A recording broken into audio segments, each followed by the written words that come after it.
And that's why I used to get marks, black marks from the nuns all the time. That's not what I was thinking, but we'll go with that. All right. Black marks, not hash marks.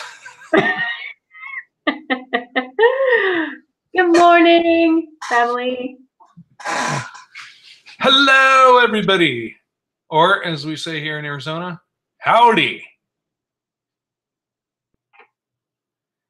Anyways, how's everybody's weekend? Did everybody have a great Sabbath doing no work and not going to restaurants after church to make people work for you? Make sure to put gas in your vehicle before you get to the restaurant. Right? Oh, that was Zachary Bauer. That came out of a really good time, too. What did? His little video. Hello, Penelope.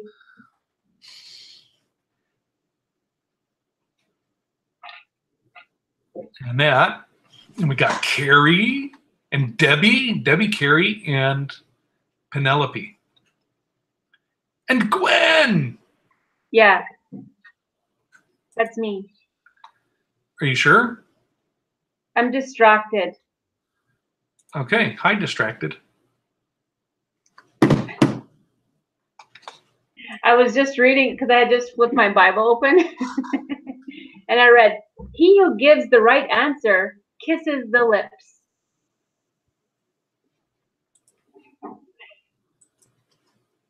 Okay. And then Michelle. What? Right? Hello. Hello, sleepyhead. And Rentonton. Howdy, Ren.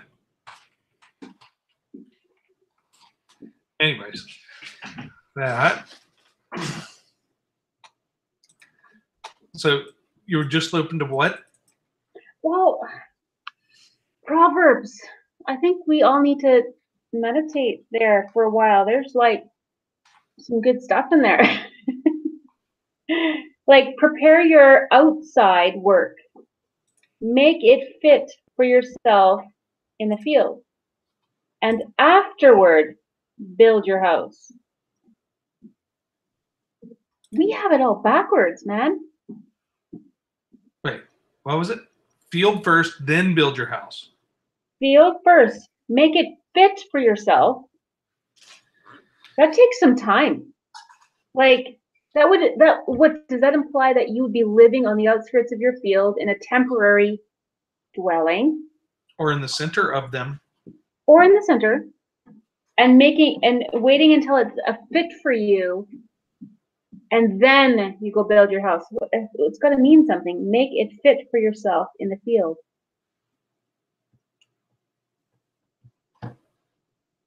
Do not be a witness against your neighbor without cause, for would you deceive with your lips? Hello, Brenda. Oh, hey. Just what you were talking about, our last show. Listen. What? The armpit version? Listen.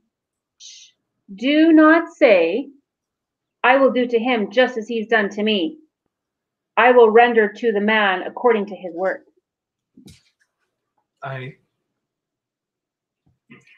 Anyways, we're just all over.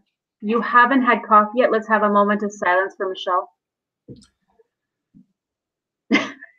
Hi, Brenda. Time's up.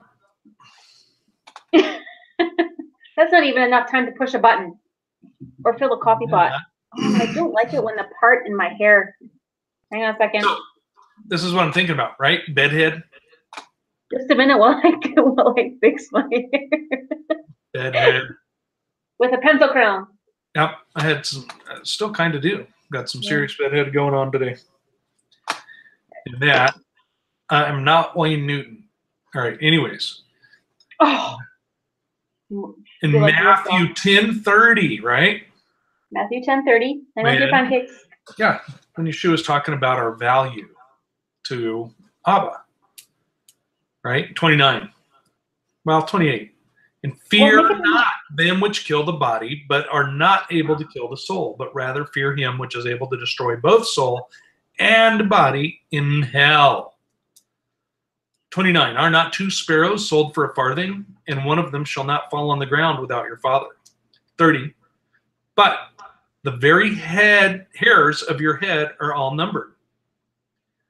31. Fear ye not, therefore, ye are more value than many sparrows. But here's what I was getting at. I go through these phases with hair. Historically, I've gone through phases with hair. Yeah, I let it grow out, and then I just get completely frustrated with it and shave it all off.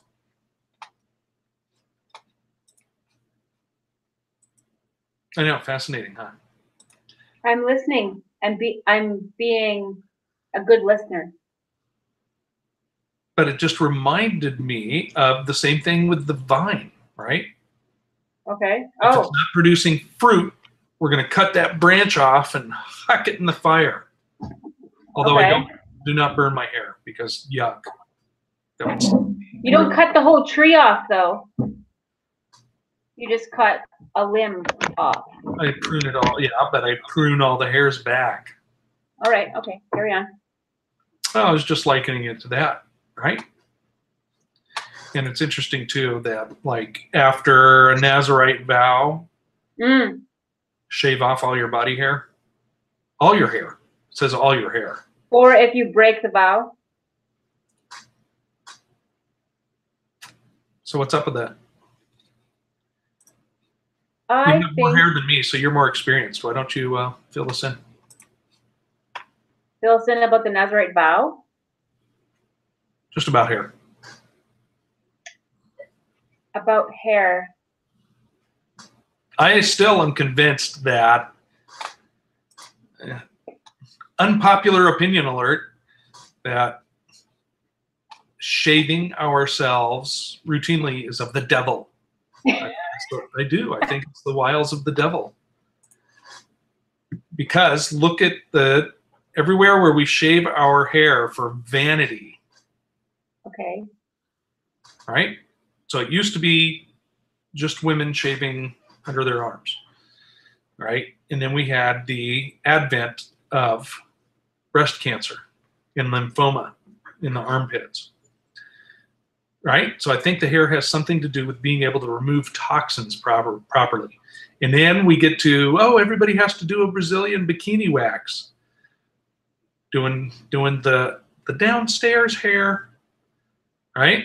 And then now we got the ovarian cancer and cervical cancer. What else is down there? Uterine cancer. I knew there was something else down there.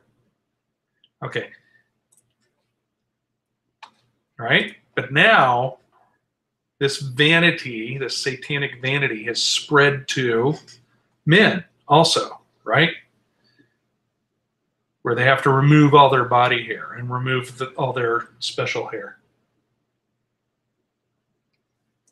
I have a teen grossing out in the other room. They have to remove all this body hair, and now look at all these reports. Well, breast cancer is becoming common in men. We don't know why. Oh, look at testicular cancer is on the rise. Oh my gosh, colon cancer, it's on the rise. I heard that, Casey. And hello and good morning to you, by the way. Good morning, Casey. And that. Hi, Amber. Yes, Casey. What in the world? That's just I don't know. I told never mind. I'm not even going to go there. I'll tell you privately later, though.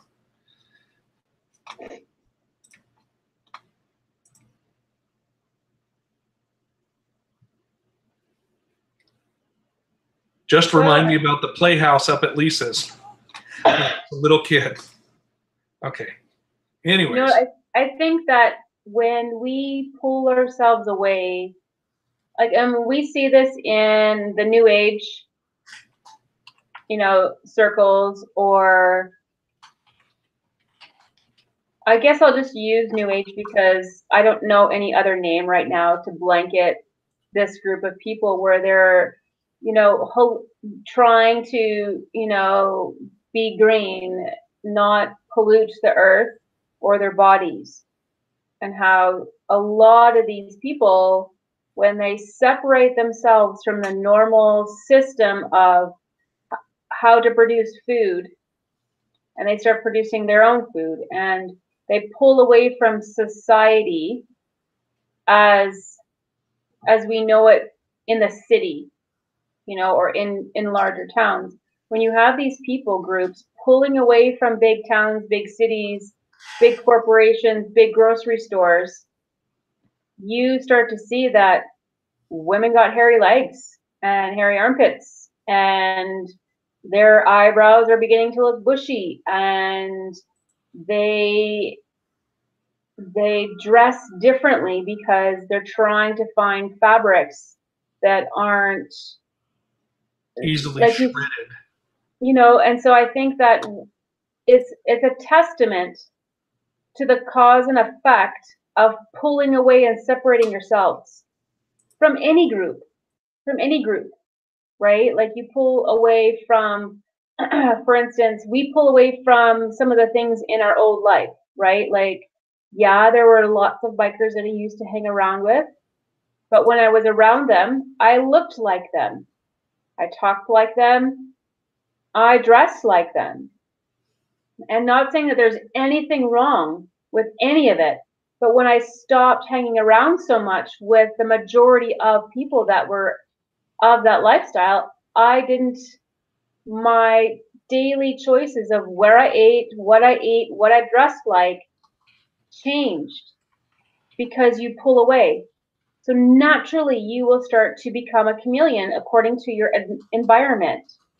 So how much more as us being people that are trying to be, obedient to our creator, are supposed to pull away and separate ourselves from the norm, the world's norm, right? I mean, the more I stay isolated, the less I go by my clock, the less I go by, the rhythm of everybody's weekly cycle. Because I just don't want to do it. I fight against it. Anyway, blah, blah, blah, blah, blah, blah. Okay, that's the first one. That's a freebie for all y'all. What's happening? Yeah, they're still talking about body hair. Oh, hey, you guys. Hey, okay. This is reminding me, like, Casey, when you're talking about making your own deodorant. Okay, I made my own bounce sheets. Now, it's not rocket scientist. I got it off of Pinterest. It's not a big deal. You can get it anywhere. But I can't believe how easy it is, and it really works.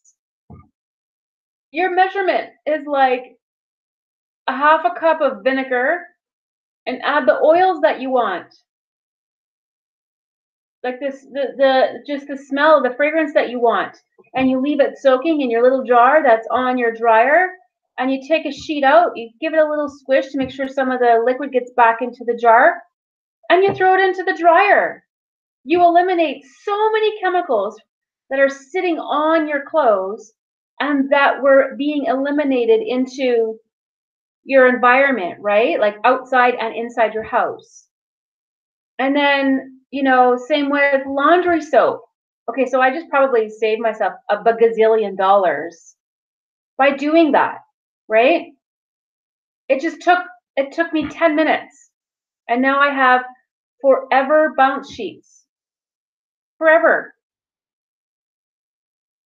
So the next thing will be my laundry soap. Like making it out of borax and lye.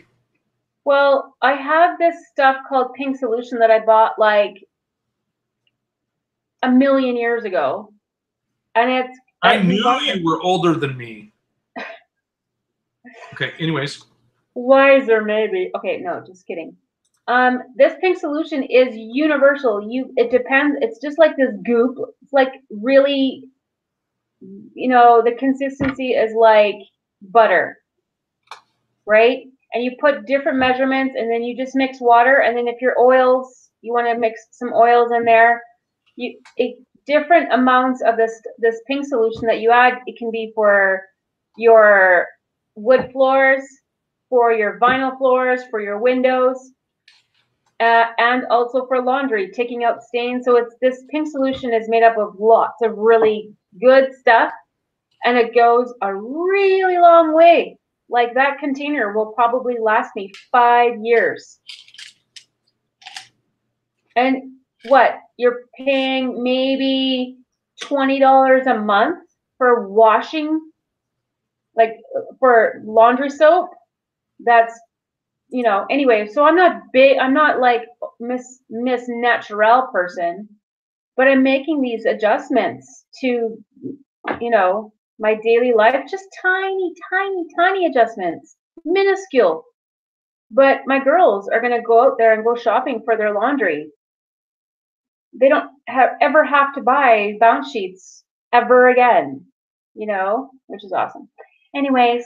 Brenda says she uses vinegar in the rinse cup. I'm going to start doing that.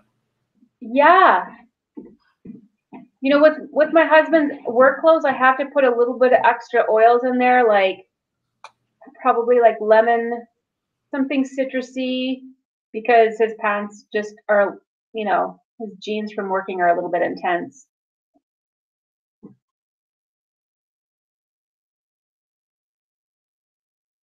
So anyways, true story. Okay. That we're talking about the washing machines, the old washing machines that used to take the clothes out and run them through the rollers. Yeah. It used to be hand crank. Yeah. Right? But then they got. I did that at my grandma's. Yeah, they got them. They made them electric after a while, so that they were belt driven from the washing machine or something. I don't remember exactly.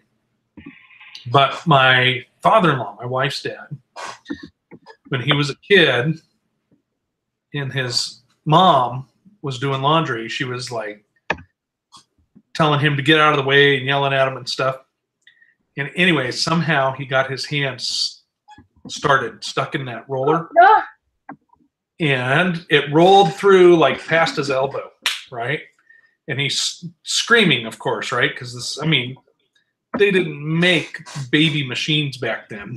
If you had a job to do, this machine was going to do it, right? So this was going to, like, I don't know, squeeze all the blood out of his arm and make his head pop or something. So anyway, she yelled at him, right, and stopped the machine. And then because you know how you get that adrenaline rush and you don't think, well, she put the machine in reverse and rolled his arm back out instead of just popping the release and releasing the upper roller so he could pull his arm. So he got to go in and then back out.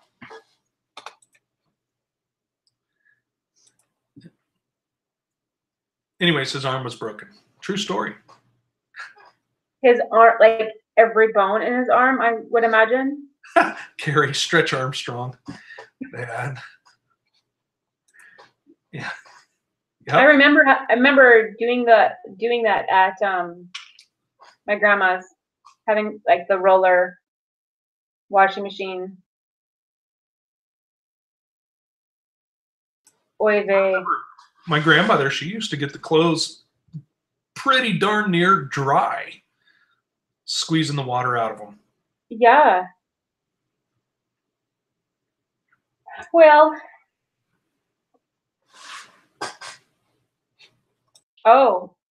I'm just going to shoot you random scriptures.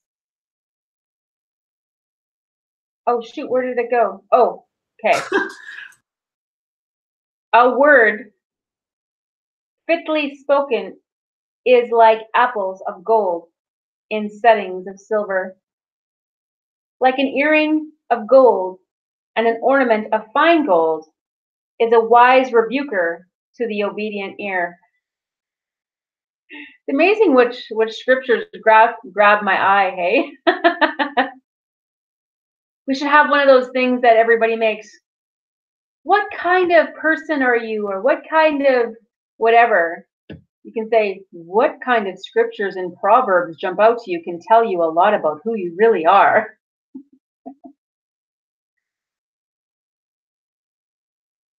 I remember Stretch Armstrong.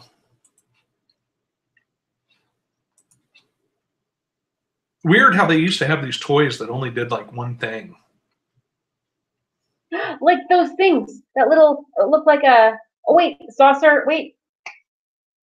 What's it called? You guys know what it's called? It's like, it looks like you're Power top. What's that? Right? You had looked like a UFO and you would push the handle down and it'd go. I loved that thing. I did, and same with the Etch-a-Sketch. Well, let's just say the UFO thing explains a lot.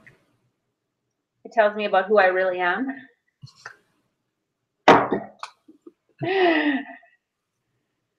So did you sit there? Did you used to sit there and get the top going really big and then do the Etch-a-Sketch?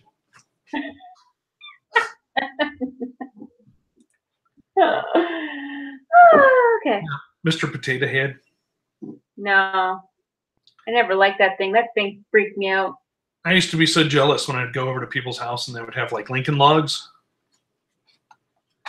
Those are so cool. You could build log cabins for all day. Oh, we didn't really have toys when we were little. Like, here's a toy shovel. Let's go clean the pig pen. So my husband comes home yesterday and he has stopped off at the farmer's market.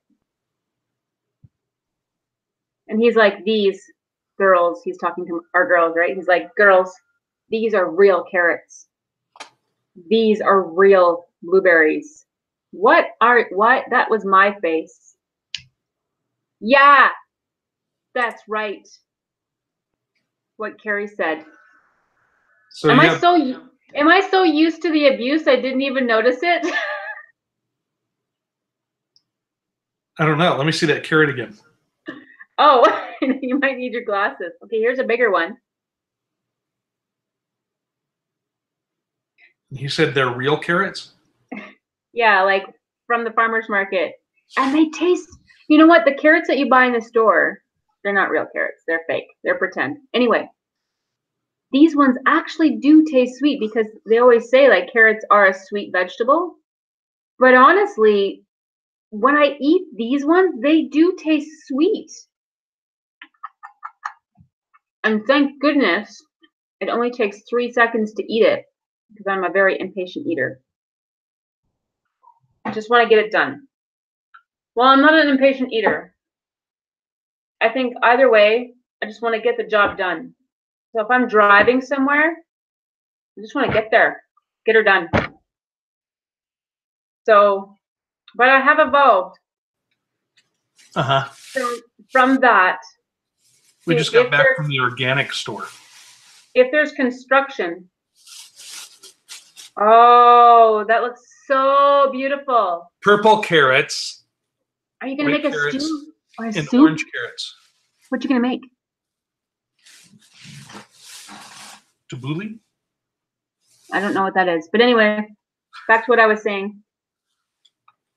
If there's construction and you're going to be held up in traffic, I love those moments. Like, I'm no longer like, what's taking so long? Why is it taking so long? I have to be, you know, as soon as like I have to be somewhere and there's like a traffic jam or construction, I'm like, oh, well, can't do nothing about that. So I am impatient, but patient at the same time. They are, well, I mean, no, Carrie, they're not yummy. Oh, yummy, no. These taste like carrots. Like I'm picturing my grandma's house, picking carrots from her garden. That's what these taste like, and they smell different. Like bunny farts.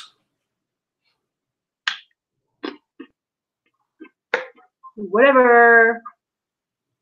Mmm. Lincoln Logs. I must have missed out.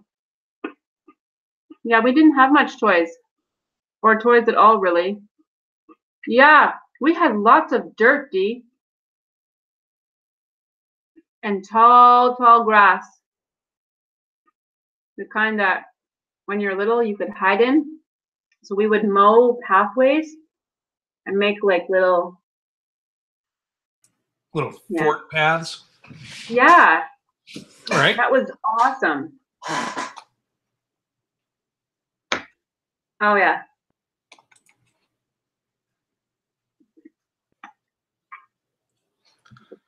Okay. Back to being random again. Carrots at the store. That actually we're very blessed here in that we have Sprouts Farmer Markets, and then we also have natural grocers. Sprouts does probably about half organic, and then Natural Grocers does all organic. Most of it is locally sourced too. It's good. Okay, I'm confused. Listen. A lazy man says, "There's a lion in the road, a fierce lion in the streets."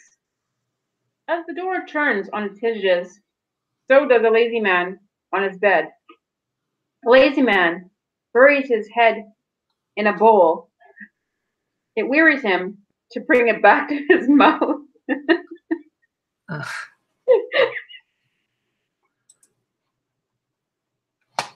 That's pretty lazy. That's really bad.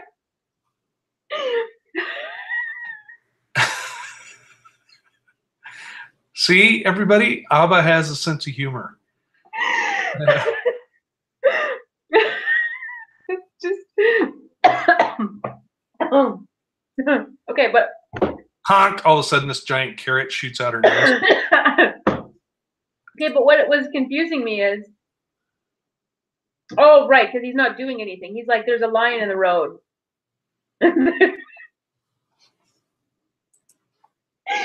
Okay, all right. Let's pick a different scripture.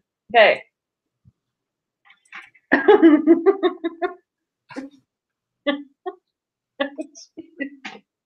Why is that so funny? He puts his head in the bowl.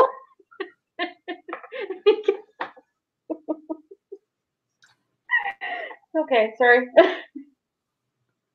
It's like a feed bag.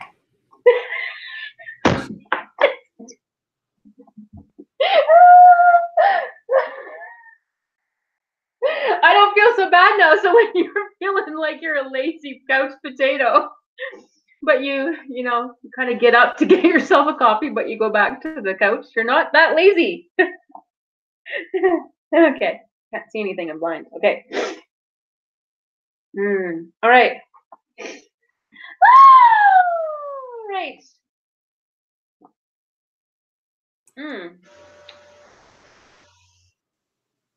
And then what happens when he's done eating? The sack. What? Okay. I'm having far too many visions. Just interfering. So this has reminded me of another true story, right? I had these friends from school that were obnoxious adults as myself, and they were at a party or something, and one of them was kind of fat and kind of making the other guy was kind of making fun of him. Yeah, you should have seen him at the party, man. He was just stuffing everything in his face, and everybody was looking at him because he was eating everything. And then the fat guy says, "Look who's talking." He took a big handful of chips and crushed them up and poured them in his mouth, and then picked up the salsa dip bowl and like poured the salsa in his mouth and then chewed the whole thing up in front of everybody. And the other guy that had been finger pointing first gets all serious and he's like, "No, hey man, You don't know until you try it. It's really good like that.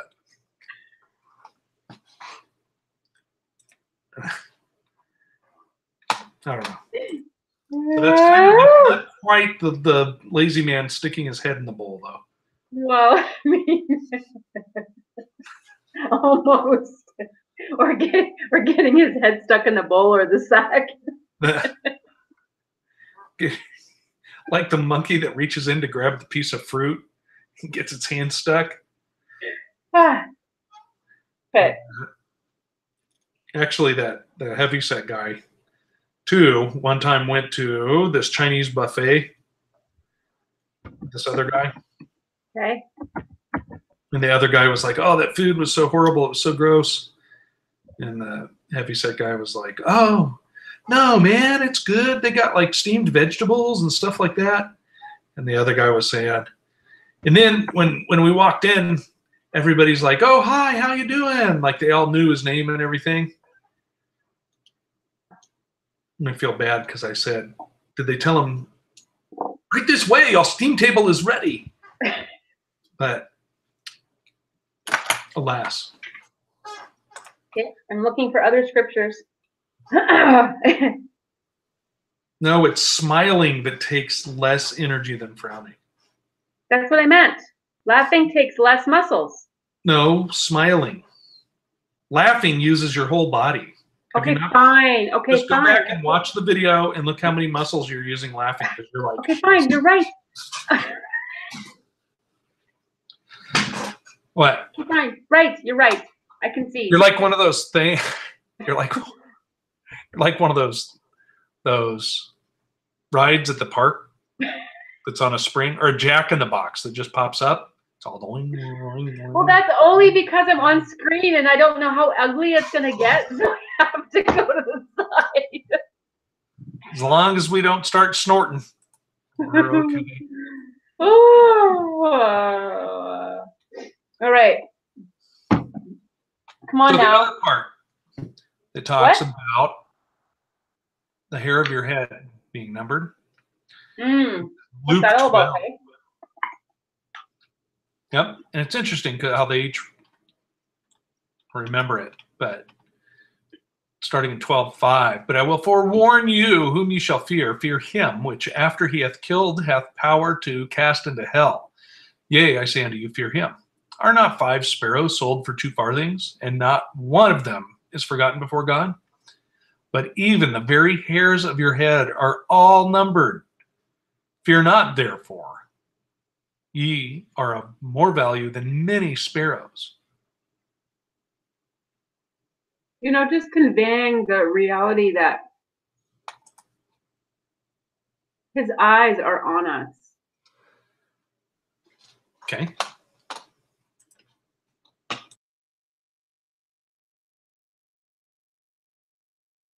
I'm thinking, hang on a second. I'm trying to figure out how to bring this full circle back to the fact that I was reading Luke chapter 1. I'm trying to manipulate our conversation to bring what it back about down. Luke chapter 1? Okay, well, okay, that he knows us, that his eyes are on us. Okay, Luke chapter 1, because Yeshua was born, you know, in the next couple of weeks, right? Within the next 30 days, our Messiah came on the scene. So I'm starting, you know, to talk about this with the girls, and I do, as I do every year. And so I started reading Luke, and I talked, reading about how, you know, Zacharias was in the temple doing his thing, and but verse 6, chapter 1, verse 6. This is to allude to that his eyes are on us, right?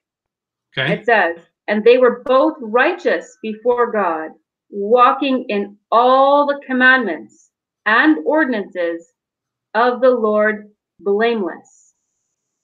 Okay. Now. Okay. Whoa. Okay, so. Wait, I just want to question you. Okay. Isn't this before the cross? Yes, it is.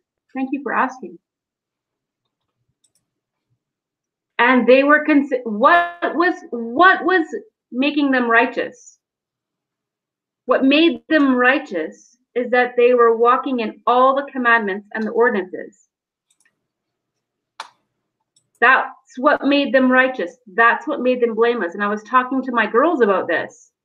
Okay? So anyways, but the other side of the coin to this story is, here you have Zacharias and Elizabeth. They are old. Older. Done the baby making season. And I kept talking to my girls about this. And this is really important. They were obeying. They were walking. They were considered blameless.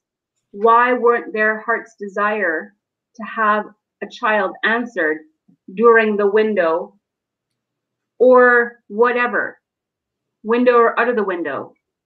And I would ask my kids this. I said, why? Well, it wasn't the right time, because it's not just about Elizabeth and John, or Elizabeth and Zacharias. It was about Yeshua and everybody else that was going to be affected by John's life. So if John was born 20 years before, then that whole plan wouldn't have worked. So you have these people that are considered righteous and blameless, and asking the Lord to answer the desires of their heart, but the answer isn't coming. You know, and then later on, it talks about the answer of your cry, like Zacharias is in the temple. Verse 13, but the angel said to him, do not be afraid, Zacharias, for your prayer is heard. Your wife Elizabeth will bear you a son, and you shall call his name John. Okay, I'm sure that he gave more than just one prayer, right? And even if it was one, and he never asked again because he just trusted, who knows what the angle is. But what I love about it is that prosperity, whatever you want to define prosperity as, is not the identifying factor as being chosen and called by Abba. That's not the evidence that we're supposed to look for. And or as an individual inside ourselves, if our requests aren't being answered, there's multiple reasons why they're not being answered yet or at all, right? So this is a really good lesson I'm teaching my kids, because they have lots of requests. And I don't want their heart to become weary from asking Abba their heart's desire. Like I said to them, I said, okay, so we want something good, like Elizabeth and Zacharias wanted something good, a child. It was something good and beautiful. Why would Abba not answer them? So why is Abba not giving us our little plot of land or our little tiny house or? Well, it's now finally it's sinking in. It's not the right time yet. Out of the mouth of my littlest one says. I said, oh, why would that be? Well, there might have to be something else that happens first. I want them to think outside their own existence, that the requests that we're making to our Father aren't just for our sake. Like Elizabeth wanted a child, but she had no idea that that child was going to be connected to the Messiah. So I think that when we're called and we're chosen to be His, our heart's desire will line up with Abba's will, and it's for the bigger picture, if we allow the time for that to take place, right? So anyway. So, Rin, the word farthing is from the Latin word osarion, which is an osarius or a Roman coin. So it's translated farthing. And they were under Rome at that time. They were in bondage. Yes, Alonzo. Hi, by the way. Yes, he lost his speech. But either way, in spite of ourselves, Abba's will come to pass, with or without us. So let's just get on the right side of the fence. Right? Like Moses said, oh, but, okay, fine, I'm going to send Aaron as your mouthpiece. But Abba's plan never got thwarted. But it's how we experience Abba's plan is up to us, I think.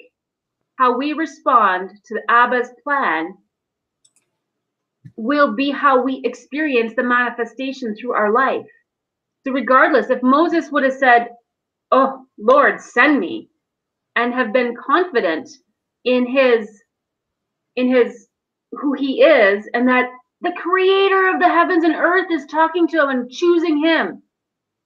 So instead of allowing his insecurity to thwart that whole transaction, he might have experienced that all on his own, and then maybe would have thwarted Aaron's silly mistake with the calf.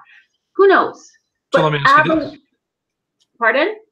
Let me ask you this.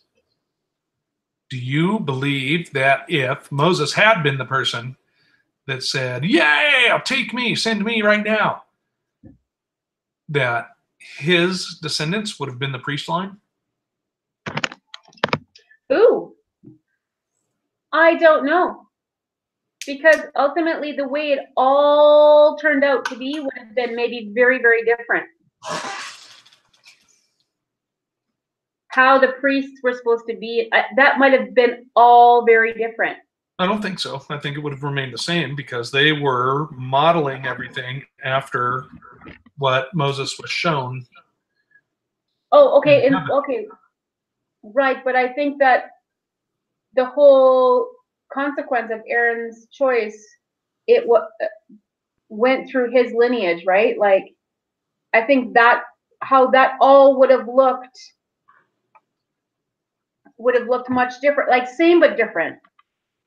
But yeah, like I think that Abba works everything out for the good of those who love him and that are walk according to his plan, right? Like the rest of that scripture. So I think that ultimately. Oh, Penelope nailed it. Aaron was firstborn. Ooh.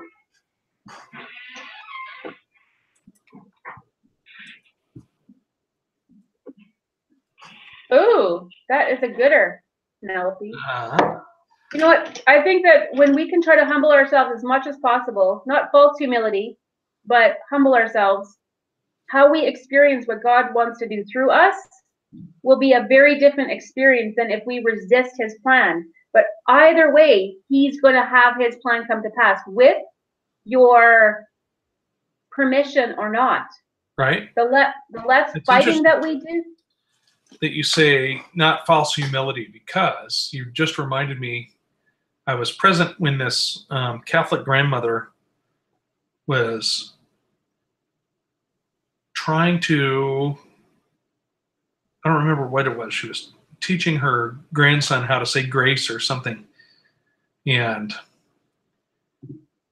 she just like wasn't happy with, you know, over the teeth and through the gums, look out stomach, here it comes, or whatever it was. She was like, no, you have to pray and you have to be pious. You have to, when you pray, you have to be pious. And I don't know, it was just like going through that whole thing of the garnishment, right? Putting on the window dressing, and there's nothing home, right? Yeah. The lights are on, but nobody's home. Yeah. The lamps are there, but there's no oil, and neither is there a flame. I think that story, like when I was reading it, had me crying. Like I was tearing up and everything. You know, like the last part of that particular section in verse 25. Thus the Lord has dealt with me in the days when he looked on me to take away my reproach among the people. So it is about the one, but it is about the many. It is, but what is his reproach too? Because Well, think about that. He had no child. He had no male child, for which and this is he by was the a way. priest.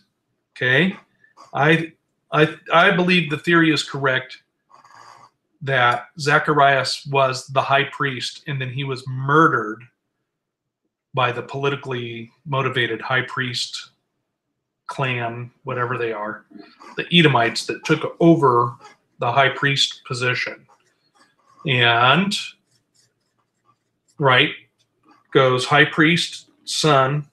Now he's the high priest, son, high priest, son, and so on. So why was everybody going out to the wilderness to see this crazy dude eating crickets and honey? Right? Yeshua said they killed Zacharias between the temple pillars, between the pillars in the temple. In that, so John said, hey, I'm going to be out here if you need me. Just my opinion. I would say a consequence, Alonzo, more than a burden. But a burden can be the right word too. But I think, yeah, some of the priesthood, responsibilities was for us to remember, just like, the thorn in the side, or why Paul still had the issue, physical issue that Abba never released him, or why Jacob's hip was never fully restored. It is a burden, or it is left there as a reminder, because we forget so fast. We literally forget so fast that some things need to stay there so that we will not forget. We keep saying in scripture, don't forget. Forget my word. Forget my instructions. What's crazy? Blessings that Israel was given. Oh, I know. In the wilderness, right? Look at all these.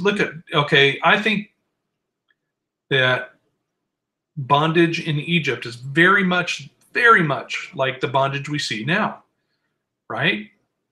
That you got the people sitting up in high places, right? Well, liken them to Pharaoh. It doesn't matter what they are. They're a billionaire, multi-conglomerate corporation, and that's equivalent to Pharaoh. And they just sit up there and they say, go build this and go build that.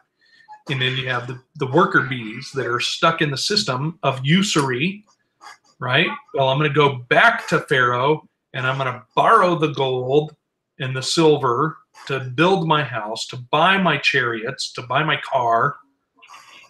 And it's this bondage, right?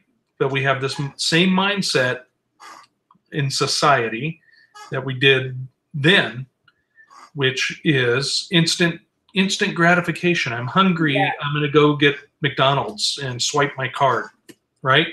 Or whatever it is. Whatever the system was then is like it is now. Yeah. It was just implemented and worked a bit differently.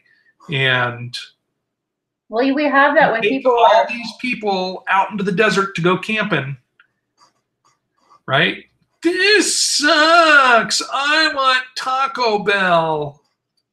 Or I want a warm shower. Taco Bell and lay on my couch and play Xbox all day. Or have a warm shower. I was thinking about that this morning.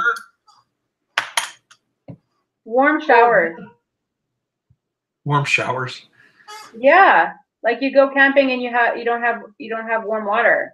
Well, if you haven't seen it yet, Zach Bauer's latest video is talking about how Sukkot, he believes, is practice for the coming, what everyone's calling the second Exodus and leaving. And plugged everything. How many people can do that? How many? And he was talking about one pastor that had a Sukkot, and he ensured that there would be no cell phones, no computers, no power, no electricity, nothing. Everybody had to do everything from. But he didn't tell them. He said he didn't tell them, that pastor that did that. Yeah. He didn't let anybody know that he was going to unplug the camp for Sukkot. And when he did, oh my goodness, there were some very unhappy people. I'm sure there were. My worship is no longer convenient. I want to leave. Yeah. Oh, hello, Matthew. What? Golly, he came in like a few minutes ago. Oh no, my thing is dying. Your thing is dying? See, that would have been the time for blah, blah, blah. Okay, anyways. And that, howdy Dee. Has she been here? Okay, I'll say it again.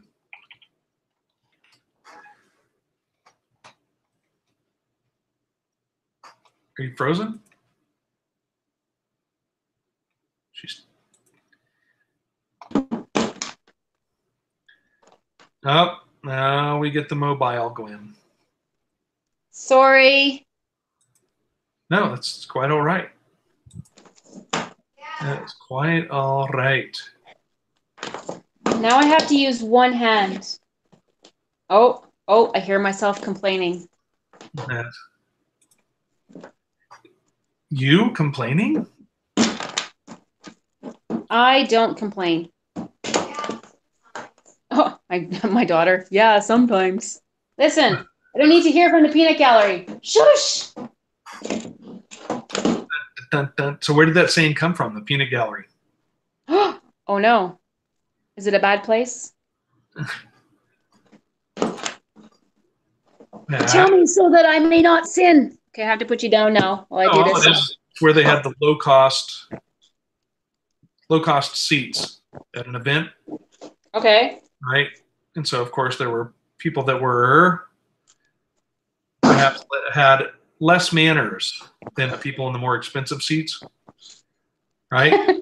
And so that's where your hecklers would most likely be. Okay. So therefore you would have comments from the peanut gallery. Oh.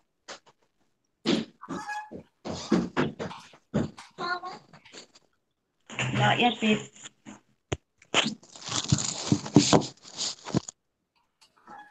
Oh, welcome, Yeshua is the Messiah. Oh, see, I can't see anything. Not yet. You can't see anything? Really? Would you like to see this baby bird? No.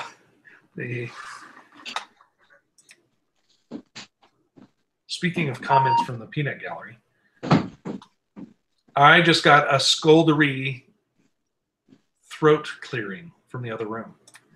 Okay. Anyways, what part of town are you in? Yeshua is the Messiah?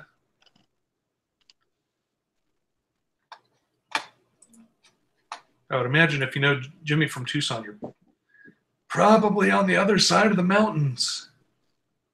Okay.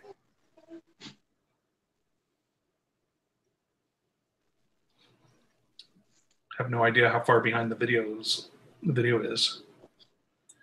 Speaking of Jimmy from Tucson, where is he? Oh. And if he's listening, hello, Jimmy's daughter! Ha ha! Take that, Gwen. Okay, anyways. Little town, that's like totally opposite from where he is. And that, but now we can meet at Triple T for coffee. Oh, you know what? You remember the other day you had the show called 8 is enough? Circle K? Oh, yes, okay. Not kidding. That next day I was driving by the Mohawk gas station and they had these little tents out with Circle K on the thing, and I took a picture and I was going to send it to you, but I forgot. Because we don't have a Circle K store or shop or anything, so I don't know why they were putting on a little barbecue for the homeless or something. No picture, no proof. I have the picture. It's in my phone. But you're on my phone right now, so I can't do that right now.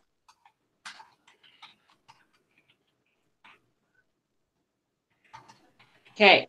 It's going to switch any second. Oh, We're almost done anyway. So. Well, it's a good thing you've got everything working correctly by the end of the show.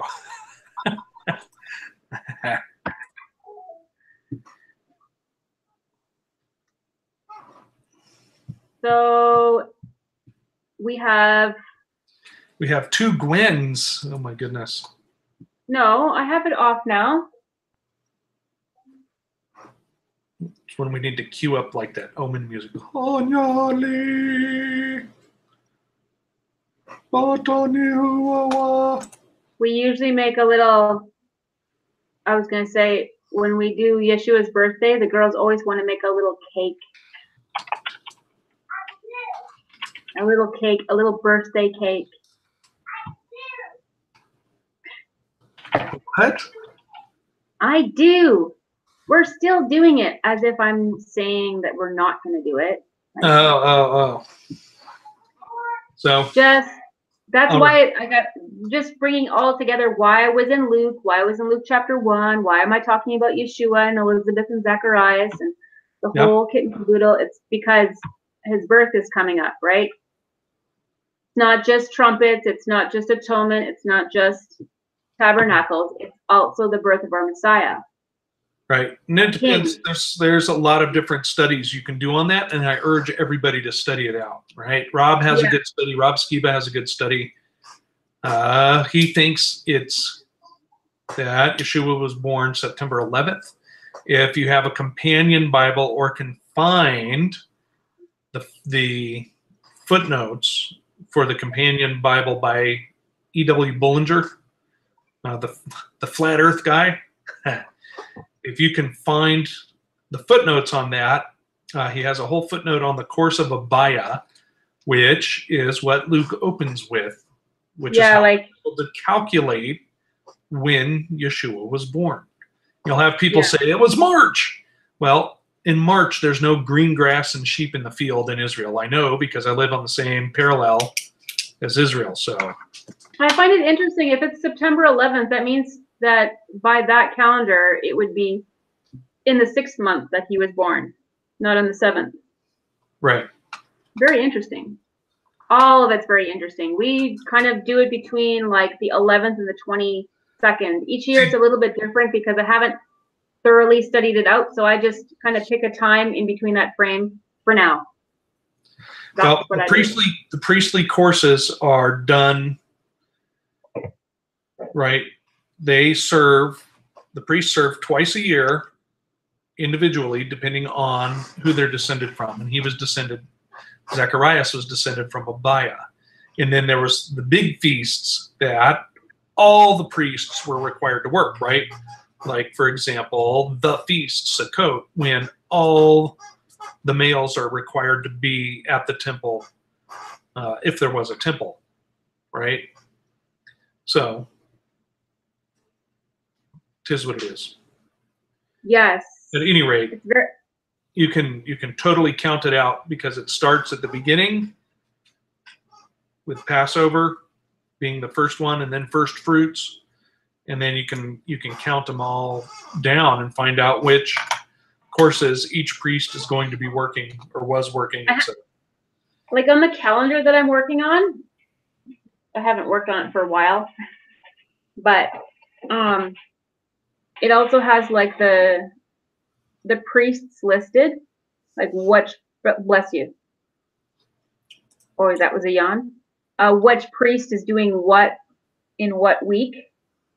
I know I just haven't written it out yet to try to track it because I know that some of the priests were hard to follow in a certain time period. They were hard to follow, apparently. They were doing evil things. Yeah, they really were. Okay.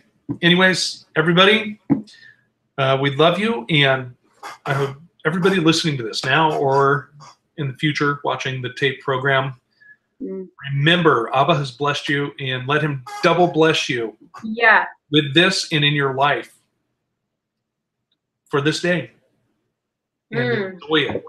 Know that he is with us. He's with us always. So love you all. We will talk to you soon. Peace out.